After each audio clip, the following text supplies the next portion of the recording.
So I was desperately trying to write this sermon, but the garage floor needed to be swept. Then I had to wash the dishes. And then there was a big pile of laundry that needed to be done. I had scads of emails that I had neglected to answer.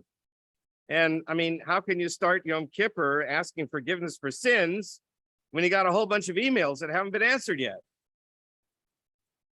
Actually, I don't know how to answer that question, except that last night I did just that. I started Yom Kippur and I still had a scad of emails I hadn't answered. Some may call this procrastination. I prefer to call it creative time management. I know myself pretty well, and I know that when I have a deadline approaching, I'm likely to get sidetracked to avoid doing it until the last minute. Fortunately, I'm now aware of myself enough to 90% of the time know when I actually need to sit down and focus on finishing to get something done in time. So I use my Yetzer Hara, my desire to procrastinate, to do the next most important thing on my to-do list. That way, at least I'm accomplishing something. I mean, my garage floor looks great. Well, at least it's swept anyway. So this is by way of confessing some of my personal foibles. And confessing is, after all, one of the central themes of this day. We confess our sins, a term I'm not entirely comfortable with because of the connotations that at least I bring to it.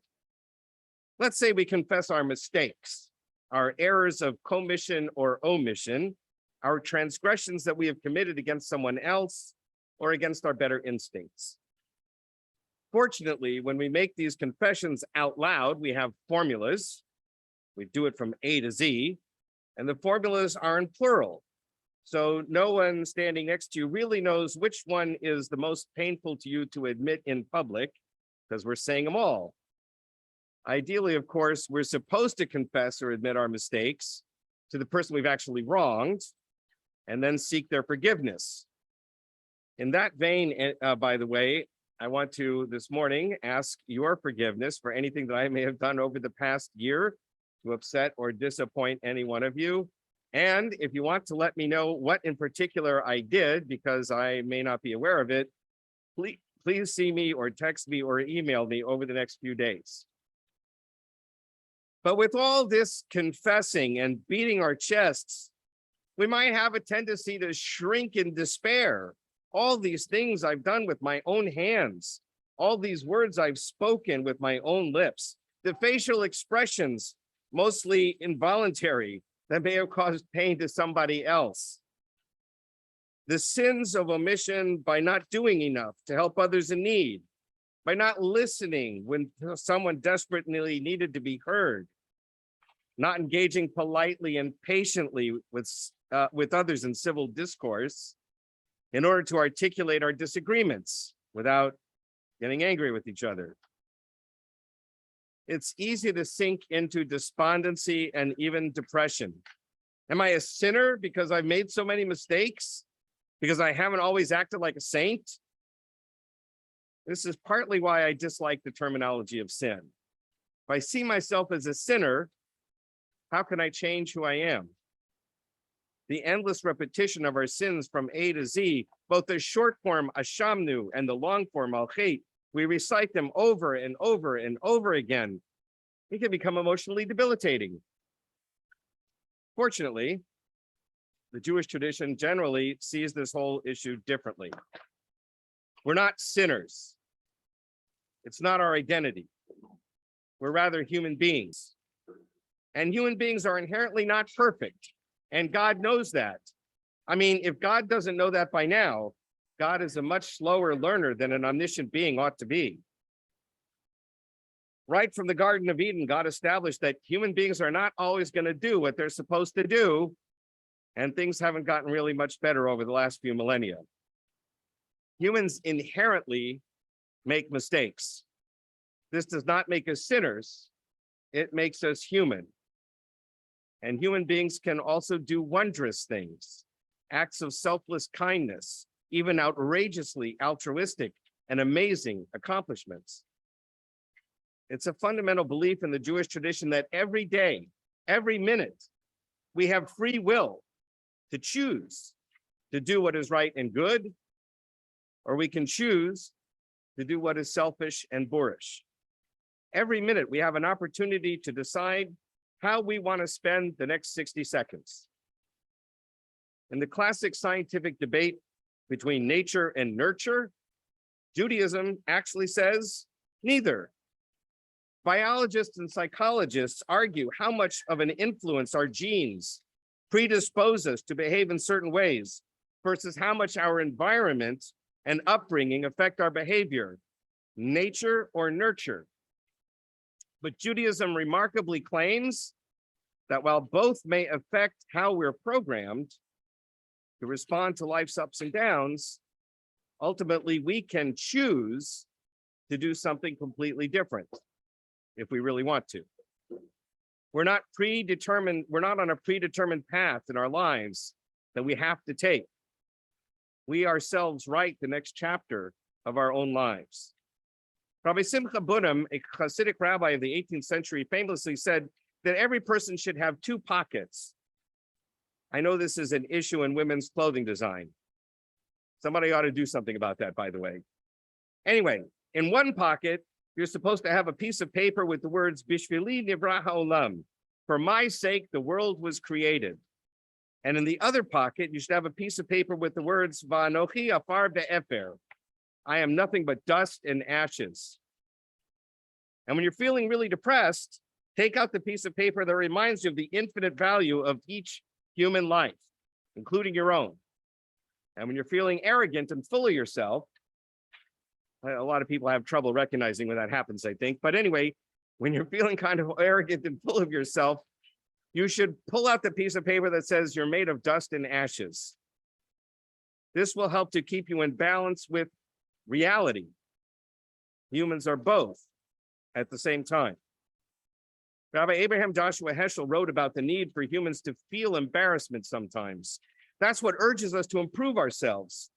He said it would be a great calamity for humanity if the sense of embarrassment disappeared, if everyone was an all right Nick with an answer to every problem. We have no answers to ultimate problems. We really don't know. And in this not knowing, he wrote, in the sense of embarrassment lies the key to opening the wells of creativity. In other words, that is what urges us to change course, to engage in the world more often and more effectively, to do what is right and what is good. On the other hand, Rabbi Avi Weiss wrote a few years ago that the famous biblical commandment to love your neighbor as yourself contains within it a prerequisite that we actually do love ourselves. But the repetitive confessions of Ashamnu and Al-Chet can bring one to despair, to loss of confidence, even to loss of belief in one's capacity to do good. After so many Ashamnus, one may be left overwhelmed, wondering, is there anything I've done right? Do I have the capacity to make any positive contribution to the world? And so, in order to avoid becoming depressed with the litany of Al-Chet, many have suggested that we should also consider an alphabetic series of things we might have done right, or at least that we aspire to do right in the coming year. Rabbi Weiss quotes Rabbi Avram Yitzchak Cohen Cook in his commentary on the Mishnah on the confession that one makes when one brings the tithes in from the field.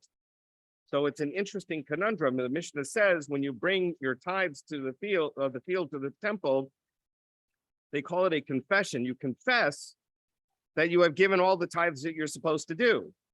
What kind of confession is that? You said you did something right. And so based on that concept, Rav Kook said, a person should also be joyous considering the good that he or she has done.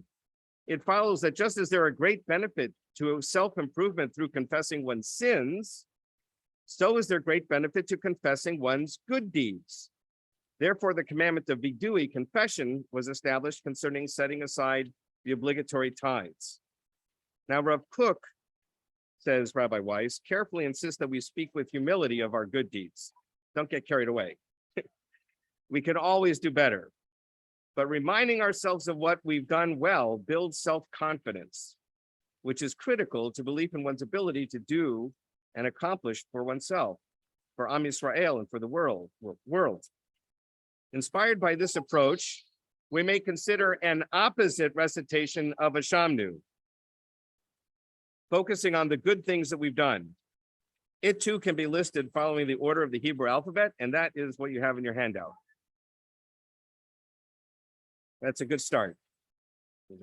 Actually, the first letter is Aleph, so we got the Havnu. Okay. So here's Rabbi Avi Weiss had this written with some help. That the footnote is in the handout there, so it explains how he came across it, and there's some alternative versions. Let's read together the English of the alphabetic acrostic that's done in Hebrew. We have loved, we have blessed, we have grown, we have spoken positively, we have raised up, we have shown compassion, we have acted enthusiastically, we have been empathetic, we have cultivated truth, we have given good advice, we have respected, we have learned, we have forgiven, we have comforted, we have been creative, we have been stirred, we have been spiritual activists, we have been just, we have longed for Israel, we have been merciful, we have given full effort, we have supported, we have contributed, we have repaired.